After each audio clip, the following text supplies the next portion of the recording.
அடுத்து நம்ம second topic பார்க்க போகிறோம். இதில் யாரை பற்றி பார்க்க போகிறோன்னா அயோத்திதாசர்.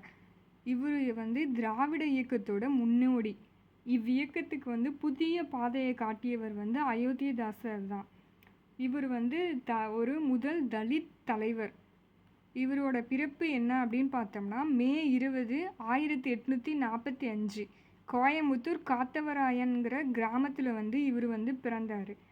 இவரோட தாத்தா ஆர்லிங்டன் பிரபு அப்படிங்கிறவர்கிட்ட வேலை பார்த்தாரு.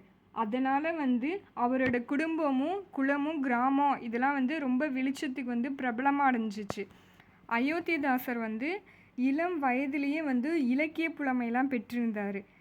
அவருக்கு என்னென்ன மொழியெலாம் தெரிஞ்சிருக்கோம் அப்படின்னு பார்த்தோம்னா தமிழ், ஆங்கிலம், சமஸ்கிருதம், பாலி அப்படிங்கிற 4 மொழி தெரிஞ்சிருக்கு. அதனால் அவரை பன்மொழி புலவர் அப்படின்னு நம்ம சொல்லுவோம். அவர் ஒரு சிறந்த சித்த வைத்திய நிபுணர். அவரோட திராவிடர் ஆர்வம் எப்போ இருந்து வந்துச்சு அப்படின்னு பார்த்தோம்னா 1870 நீலகிரி தோதுவர்கள்ட்ட நிறைய பழக்கம் நெருக்கமாக இருந்து அவங்க கூட வாழ்ந்து அவங்க பட்ட துன்பங்கள்லாம் தெரிஞ்சுக்கிட்டு அதனால் திராவிடர் மேலே அவருக்கு அதிக ஆர்வம் வந்துச்சு. அதுக்கப்புறமா 1876 அத்விதா நந்தா சபை அப்படிங்கிற ஒரு சபையை தோற்றுவிக்கிறாரு. இவர் இதழ் ஒன்று ஸ்டார்ட் பண்ணுறாரு. அந்த இதழுக்கு பேர் திராவிட பாண்டியன்கிற இதழ். அவர் தனியாக ஸ்டார்ட் பண்ணல. அதுக்கு அருள் திரு ஜான் ரத்தினம் அப்படிங்கிறவரோட இணைஞ்சு இந்த இதில் ஸ்டார்ட் பண்ணார். அதுக்கப்புறமா இவர் ஒரு பிரகடனம் விடுறாரு. அது எப்போ விடுறாரு அப்படின்னா 1886 விடுறாரு. அது என்ன பிரகடனம் அப்படின்னா தீண்டத்தகாதோர் இந்துக்கள் அல்லர் அப்படின்னு சொல்கிறாரு. இது பெரும் சலசலப்பை எல்லாருக்கிட்டையும் ஏற்படுந்துச்சு. அதுக்கப்புறமா நிறைய பேர் இவரை பழமை சமணவாதிகள், அந்த பழமைத்துவவாதிகள்லாம் இவருக்கு மேலே கவனம் ஈர்த்திருச்சு இந்த பிரகடனம். அடுத்து 1891 திராவிடர் மகாஜன சபை அப்படிங்கிற ஒரு அமைப்பை தோற்றுவிக்கிறாரு. அடுத்து 11வது பாயிண்ட் 1891 மக்கள் கணக்கீடு அப்படின்னு எடுக்கும்போது தலித்துக்கள்லாம் ஜாதியற்ற திராவிடர் அப்படின்னு நீங்கள் சொல்லணும் அப்படின்னு சொல்லி இவர் எல்லாருக்கும் வேண்டுகோள் விடுக்கிறாரு. அடுத்து 12 இவரோட வரலாற்று பாதை பார்வை எப்படி இருக்குது அப்படின்னு பார்த்தோம்னா வித்தியாசமானது. அதை எப்படி சொல்கிறாங்க அப்படின்னா பண்டைய பறையர்கள்லாம் பௌத்தர்கள் அப்புறம் நில சொந்தக்காரர்கள் அப்படின்னு சொல்கிறாரு. இந்த அயலவர்கள் ஆரியர்கள்லாம் வராங்களே இந்தியாவில் வந்தவங்க இவங்கக்கிட்ட இருந்து நிலத்தெல்லாம் திருடிக்கிட்டாங்க அப்படின்னு சொல்கிறாரு. அடுத்து 13வது பாயிண்ட்டு புத்த மதம். கர்னல் ஆல்காட்டை புத்த மதம் மாறுறது பற்றி சந்திச்சுட்டு வராரு. அவரை சந்தித்ததுக்கப்புறமா இலங்கை சென்று சிங்கள புத்த துறவி பிக்கு சுமங்கல நாயகே அப்படிங்கிறவரை சந்தித்து தீட்சை வாங்கிட்டு வராரு. 1898 சாகித்திய புத்த சங்கம் அப்படிங்கிற ஒரு அமைப்பை தோற்றுவிக்கிறாங்க.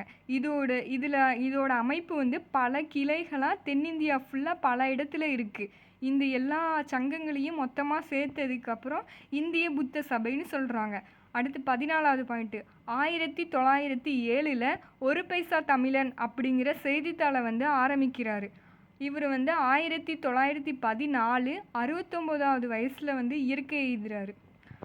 அடுத்து 16வது பாயிண்ட் இவரை பன்மொழி புலவர்னு சொல்கிறாங்க. ஏன்னா இவருக்கு நிறைய மொழி தெரிஞ்சிருக்கு. அடுத்து இலக்கியவாதி, நல்ல ஒரு இலக்கிய புலமை உடையவர். இவர் தான் ஃபஸ்ட்டு தென்னாட்டில் பிராமண எதிர்ப்பாளர்.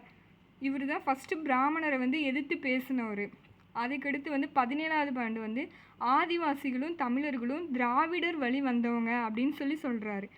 பிராமணர்களே தமிழர் வீழ்ச்சிக்கு காரணம் அப்படிங்கிற ஒரு கருத்தையும் ஒரு முன்வைக்கிறாரு.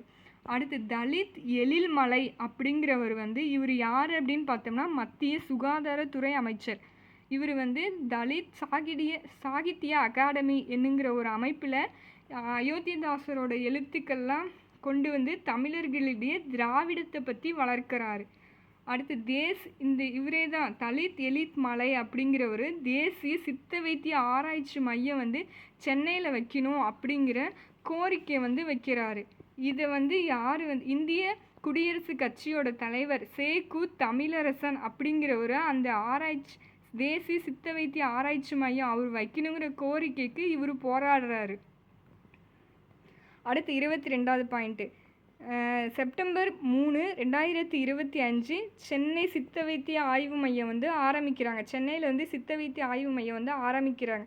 அதை யார் தொடங்கி வைக்கிறாங்கன்னா டாக்டர் மன்மோகன் சிங், அப்போ வந்து பிரதமராக இருந்தார். அடுத்து அயோத்திதாசர் மேலே ஒரு 3 குற்றச்சாட்டு வந்து வைக்கிறாங்க. என்ன அப்படின்னு பார்த்தோம்னா, ஆங்கிலேயர் ஆதரவாளர் ஃபர்ஸ்ட் ஒன்று, செகண்ட் ஒன்று வந்து இந்திய விடுதலை இயக்கத்துக்கு வந்து இவர் எதிரானவர், சுதேசியை வந்து வன்மையாக கண்டித்தவர் அப்படின்னு சொல்கிறாங்க. அடுத்து 3 வந்து பிராமண எதிர்ப்பாளர். 24வது பாயிண்ட் வந்து இவரின் கொள்கை வாசிகள் யாருன்னு பார்த்தோம்னா அம்பேத்கர், பெரியார், உதித்ராஜ், திருமாவளவன், இவங்களோட கொள்கை வாரிசுகள். இதோட அயோத்திதாசர் டாபிக் வந்து இந்த புக்கில் வந்து முடிஞ்சிருச்சு.